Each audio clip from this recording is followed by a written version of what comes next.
Sage. Oh, he's pretty nimble, isn't he? Good afternoon. Hello. We'll give you a little update on this week. So we've been really busy again this week. The owner came this week to finalise everything, and the gym officially opened. So yeah, we're just getting into our new routine and trying to manage everyone. Yeah, the owner came. It was a hectic week. He was getting a lot of stuff done because he was only here for a week, so he was pushing a lot of things to get done. Yeah, and we were helping him do that, and got like everything in the gym: water purifiers, hot water, like finished the mats off. What else we had? Put the second ring up. Yeah, but it was just really hectic because we're kind of like the middleman for everyone. So like the fighters are coming to us, and the owners are coming to us, and the trainers are coming to us as like a bit of a base because we have the most experience in Thailand and different gyms and how they all run and what's good and what's not good. So yeah, we were kind of in the middle of everyone and everything, but now everything's kind of smoothed out, and yeah, we'll be in a good routine as of next week. I think. We've got customers are coming from Monday. Some more sponsored fighters are coming in this month, next month, in December. So the gym's really going to start picking up. Coming in at high season as well from November. So we're just getting ready for chaos pretty much, and training for our own fights, which is the number one thing that we should be worrying about. Yeah. So yeah, excited for it. Training's been good anyway, just slowly ramping our fitness up.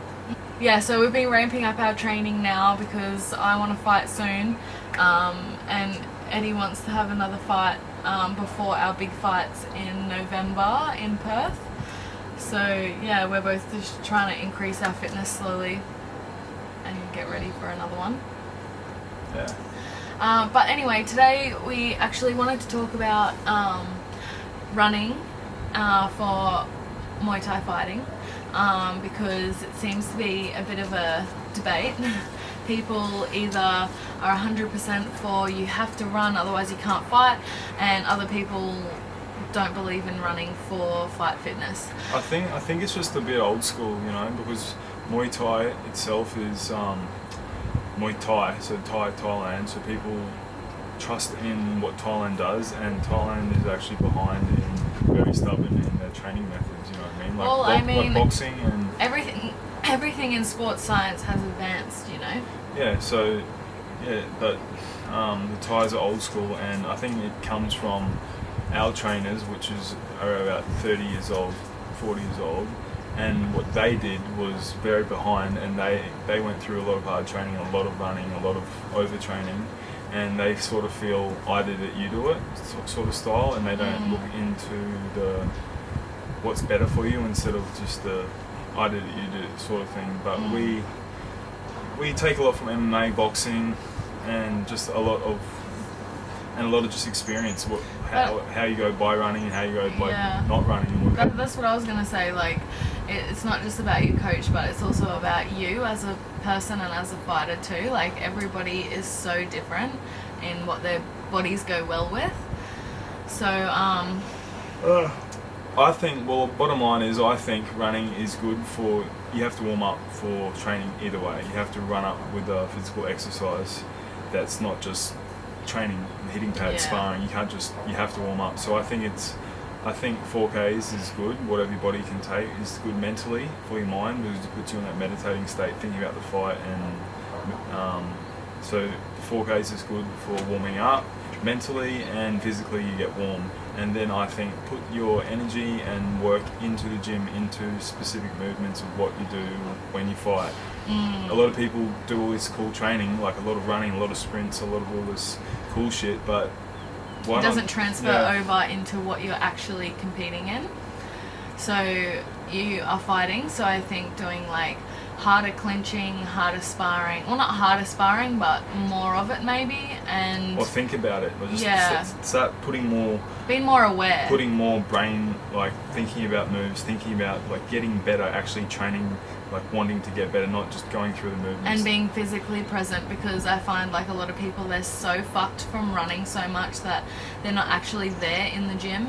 They're just going through the motions until it's over. Whether you want to be or not, whether you run a lot and try your hardest to be there, you're tired. Yeah. But have a small run, whatever, skip, roll, bike, whatever puts you in a good state, and then be there and like think about being faster, think about pulling your hand back, think about shots. But when you run heaps, like they say you have to run, you're just a bit fucked, and you can't. You're just a bit fucked. Yeah, you're tired. Yeah, it's true. You're a bit fucked, and you just don't really care as much. I mean, so we've had fight camps, like every fight camp for us has been like pretty different. Well, for me it has been. I don't think I've ever had a fight camp that's been exactly the same.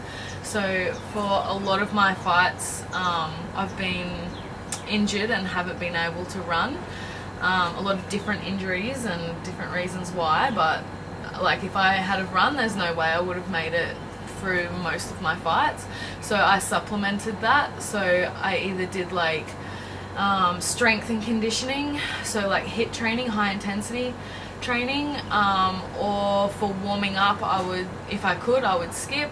Sometimes my injuries haven't let me skip, so I would make my own circuits with burpees, and I had to be really self-motivated because burpees aren't fun at like fucking 6 a.m. when you're tired and exhausted, but you know what your body needs to be able to get fight fit.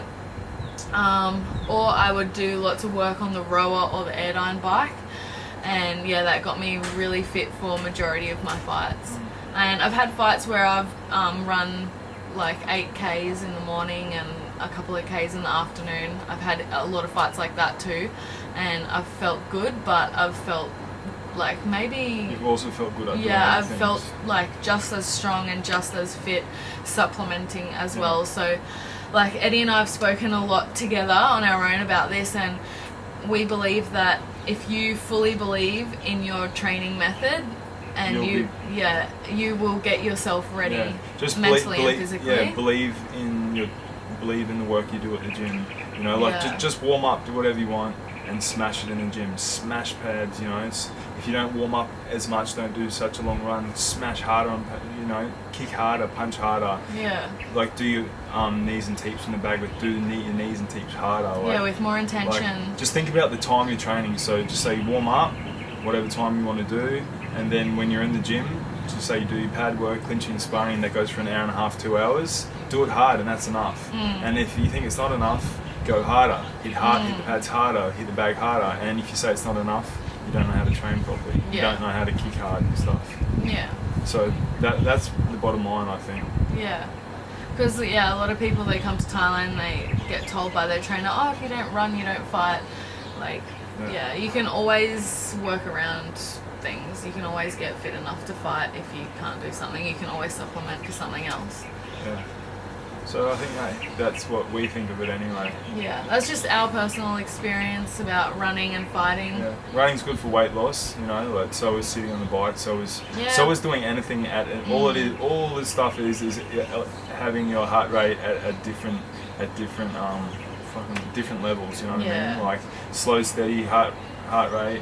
So slow steady exercise is fat burning. People say, oh, how good's running? But running, all it is at that heart rate. Yeah. And how good is sprints? It's not really sprints, it's just at that heart rate. Because you don't have to run up a hill to do sprints. You can do airdyne sprints, rower sprints, burpee sprints. You can probably do sit-ups really fast and get your heart rate like that. Maybe, yeah. Maybe not. But you know what I'm saying? Yeah. You could do high knees or something, or you could, I don't know. Yeah. You could swim. You can make anything work. So all it comes down to is heart rate, not really the myth of running, the myth of shadow boxing. What's the best and what you have to do to be fight fit. Yeah. So that's what we're talking about this week. Yeah. If there's anything that you would like to know our opinion about, you can just leave a little comment, and then next week we can talk about that. Alright. Peace. Thanks.